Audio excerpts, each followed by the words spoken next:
Annyeong, good morning everyone. So, may pag-uusapan tayo ngayon dahil last day ngayon sa muscle selection natin this 2025. At last day na ngayon din dahil pang-apat na araw ngayon sa muscle selection ng fifth muscle selection.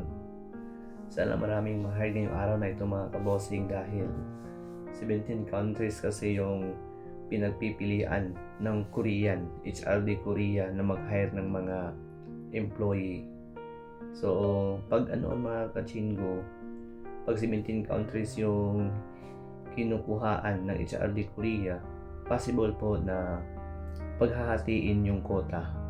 Halimbawa, yung quota natin mga kachingo is 6,000, i-divide yun sa 17 countries na naka-register sa APS at nandun sa roster. Siguro yung ma-hired mga kachingo dul sa per bansa na yun na kasali doon sa pagsiselect, nasa mga 500 lang siguro, or hindi ko matansya pero nasa mga 500 up to 600 siguro yung ma-hire ngayong massive.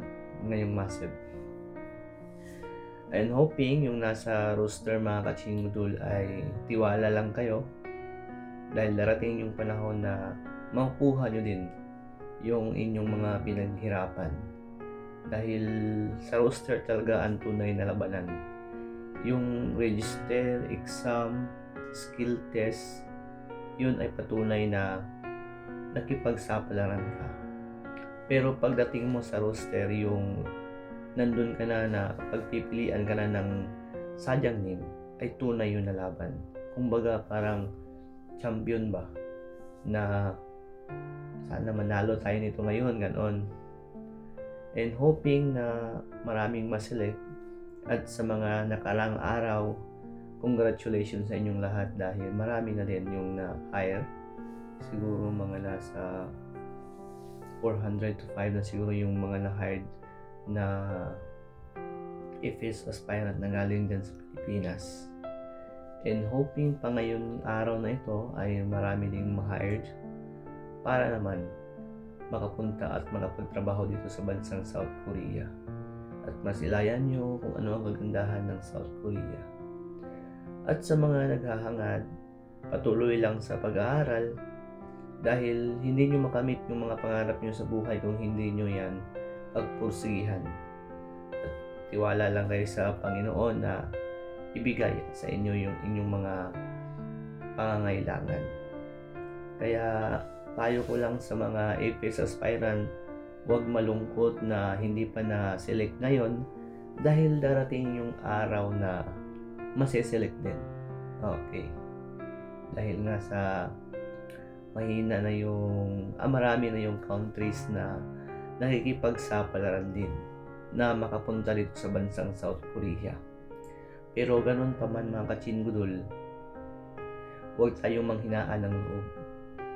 Kasi nga, pag nanghinaan tayo ng loob o nag-negatibo tayo sa ating sarili na walang job matching count na dumating sa account mo, huwag panghinaan ng loob.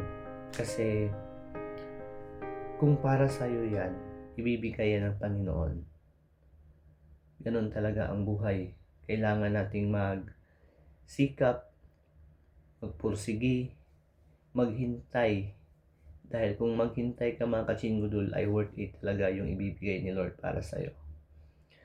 Siguro yun lang siguro mga kachingudul, and congratulations sa mga na-hired this fifth muscle selection. Ito na po yung last na muscle selection ng 2025. Siguro nasa February na naman yung first muscle selection ng 2026. Sana marami pang ma-hire dahil ngayon marami nang nag-expire sa kanilang validity. Kasi 1 year yung validity ng APS account sa roster. Tapos i-renew na naman yan, tawag ka naman sa DMW at pagkatapos i-renew nila yan. Tapos doon maghintay ka man. Baka soon ikaw lang susunod. Anyong.